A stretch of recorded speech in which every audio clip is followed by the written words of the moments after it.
Hello, my friends. Miss Duncan here, again with my glasses. I was telling our friends that were on Google Meet today that I think I'm just gonna wear them for the rest of quarantine because they're comfortable.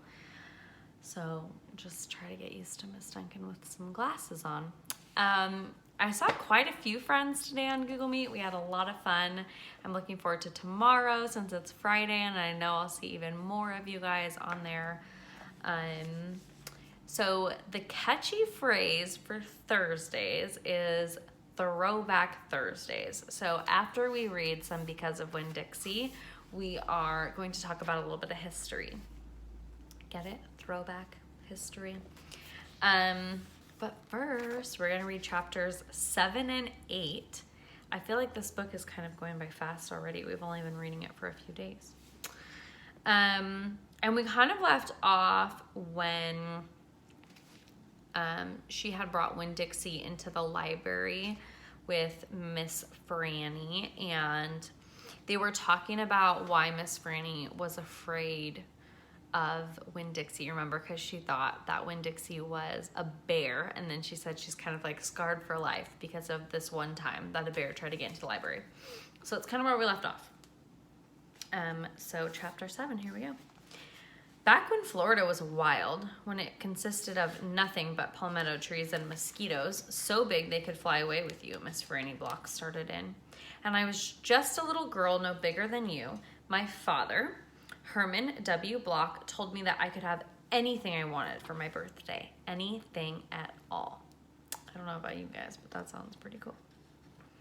Miss Franny looked around the library. She leaned in close to me. I don't want to appear prideful, she said, but my daddy was a very rich man. A very rich man, she nodded, and then leaned back and said, and I was a little girl who loved to read. So I told him, I said, Daddy, I would most certainly love to have a library for my birthday. A small little library would be wonderful. You asked for a whole library? A small one, Miss Franny nodded. I wanted a little house full of nothing but books, and I wanted to share them too. And I got my wish. My father built me this house, the very one that we're sitting in. And at a very young age, I became a librarian. Yes, ma'am. What about the bear, I said. Did I mention that Florida was wild back in those days? Miss Franny Block said. Uh-huh, you did. It was wild. There were wild men and wild women and wild animals, like bears. Yes, ma'am, that's right. Now I have to tell you, I was a little Miss Know-It-All. I was a Miss Smarty Pants with my library full of books. Oh, yes, ma'am. I thought I knew the answers to everything. Well, one hot Thursday, I was sitting in my library with all the doors and windows open and my nose stuck in a book when a shadow crossed the desk. And without looking up, yes, ma'am, without even looking up, I said, is there a book I can help you find?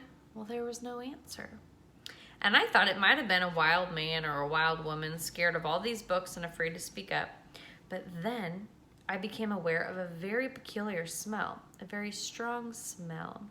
I raised my eyes slowly. So she's like stuck in her book, right? And she's like, can I help you?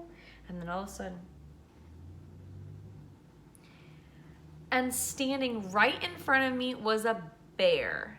Yes, ma'am, a very large bear. How big? I asked. Oh, well, said Miss Franny, perhaps 3 times the size of your dog. Then what happened? I asked her.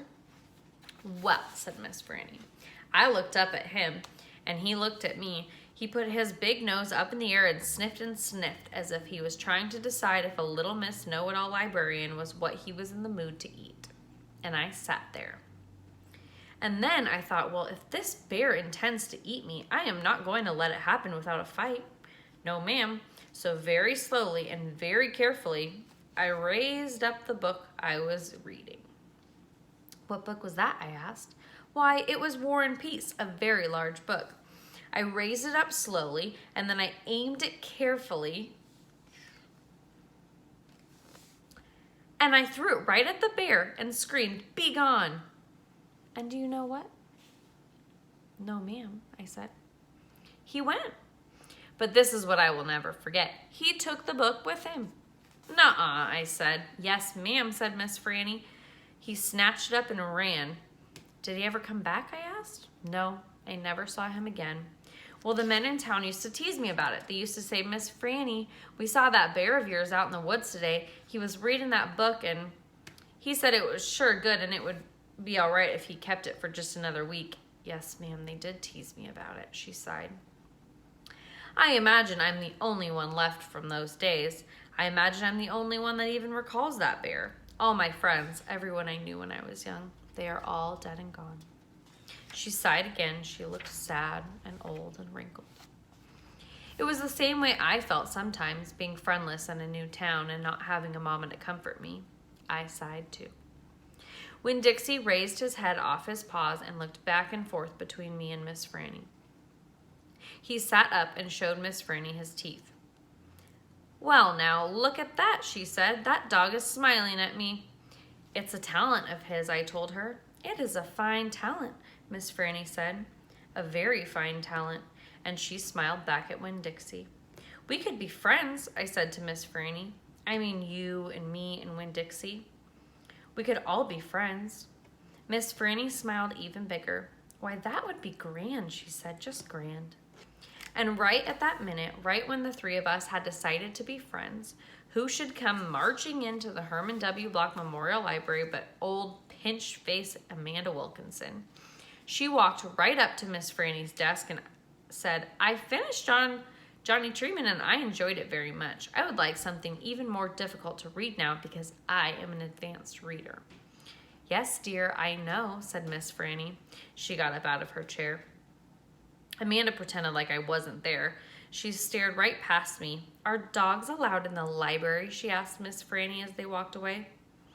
Certain ones, said Miss Franny. A select few. And then she turned around and winked at me. I smiled back. I had just made my first friend in Naomi, and nobody was going to mess that up for me, not even old pinch-faced Amanda Wilkinson. Chapter 8. Winn-Dixie's bald spots started growing fur, and the fur that he had to begin with started looking shiny and healthy, and he didn't limp anymore. And you could tell that he was proud of looking so good, proud of not looking like a stray. I thought what he needed most was a collar and a leash. So I went into Gertrude's Pets, where there were fish and snakes and mice and lizards and gerbils and pet supplies, and I found a real handsome red leather collar with a matching leash. Winn-Dixie was not allowed to come inside the store. There was a big sign on the door that said, no dogs allowed. So I held the collar and the leash up to the window, and Winn-Dixie, who was standing on the other side of the window, pulled up his lip and showed me his teeth and sneezed and wagged his tail, something furious. So I knew he absolutely loved that leash and collar combination. But it was very expensive. I decided to explain my situation to the man behind the counter. I said, I don't get a big enough allowance to afford something this fancy. But I love this collar and leash, and so does my dog, and I was thinking maybe you could set me up on an installment plan. An installment plan, said the man. Gertrude, somebody screamed in a real irritating voice. I looked around. It was a parrot. She was sitting on top of one of the fish tanks looking right at me. An installment plan, I said, ignoring the parrot. You know, where I promise to give you my allowance every week and you give me the leash and collar now. I don't think I can do that, said the man. He shook his head. No, the owner, she wouldn't like that. He looked down at the counter. He wouldn't look at me. He had thick black hair and it was slicked back like Elvis Presley's. He had a name on a name tag that said Otis. Or I could work for you, I said. I could come in and sweep the floors and dust the shelves and take out the trash. I could do that. I looked around Gertrude's Pets. There was sand and sunflower seed shells and big dust bunnies all over the floor. I could tell that it needed to be swept. Said Otis. He looked down at the counter some more. Gertrude, the parrot screamed again. I am real trustworthy, I said. I'm new in town, but my daddy is a preacher. He's the preacher at the Open Arms Baptist Church of Naomi, so I'm real honest. But the only thing is, when Dixie, my dog, he would have to come inside with me because if we get separated for too long, He starts to howl something terrible. Gertrude doesn't like dogs, said Otis. Is she the owner, I asked. Yes, no. He finally looked up. He pointed at the fish tank. That Gertrude. The parrot. I named her after the owner. Gertrude's a pretty bird, screamed Gertrude. She might like Winn-Dixie, I told Otis. Almost everybody does. Maybe he could come inside and meet her, and if the two of them get along, then could I have the job? Maybe, Otis mumbled. He looked down at the counter again. So I went and opened the door, and Winn-Dixie came trotting on inside the store. Dog! Screamed Gertrude. I know it, Otis told her. And then Gertrude got real quiet. She sat on the top of the fish tank and cocked her head from one side to the other, looking at Winn-Dixie. And Winn-Dixie stood and stared back at her. He didn't hardly move. He didn't wag his tail. He didn't smile. He didn't sneeze. He just stared at Gertrude. And she stared at him. And then she spread her wings out real far and flew and landed on top of Winn-Dixie's head. Dog, she croaked. Winn-Dixie wagged his tail just a little tiny bit. And Otis said, you can start on Monday. Thank you, I told him. You won't be sorry. On the way out of Gertrude's Pets, I said to Winn-Dixie, you are better at making friends than anybody I have ever known. I bet if my mama knew you, she would think you were the best dog ever. Winn-Dixie was smiling up at me, and I was smiling down at him, so neither one of us was looking where we were going, and we almost bumped right into Sweetie Pie Thomas. She was standing there, sucking on the knuckle of her third finger, staring in the window of Gertrude's Pets. She took her finger out of her mouth and looked at me. Her eyes were all big and round. Was that bird sitting on that dog's head? She asked. She had her hair tied up in a ponytail with a pink ribbon. But it wasn't much of a ponytail. It was mostly ribbon and a few strands of hair. Yes, I told her. I seen it, she said. She nodded her head and put her knuckle back in her mouth. Then she took it out real quick again. I seen that dog in church too. He was catching a mouse. I want a dog just like it, but my mama won't let me get no dog. She says if I'm real good, I might get to buy me a goldfish or one of them gerbils. That's what she says. Can I pet your dog? Sure, I told her. Sweetie Pie stroked Winn-Dixie's head so long and serious that his eyes drooped half closed and drool came out the side of his mouth. He's like enjoying it. I'm going to be 6 years old in September. I got to stop sucking on my knuckle once I'm 6, said Sweetie Pie. I'm having a party. Do you want to come to my party? The theme is pink. Sure, I told her. Can this dog come? She asked. You bet, I told her. And all of a sudden, I felt happy. I had a dog. I had a job. I had Miss Franny Block for a friend. And I had my first invitation to a party in Naomi. It didn't matter that it came from a 5-year-old and that the party wasn't until September. I didn't feel so lonely anymore. Oh, so Opal, right? Remember her first name's India, but she goes by her middle name, which is Opal. She felt so lonely, right? She went to this new town. She didn't know anybody. She had a lot of trouble making friends, and then she found this dog. She got to keep him, and then now she's starting to make friends. She's getting parties to invitations to parties. Mistaken said that backwards.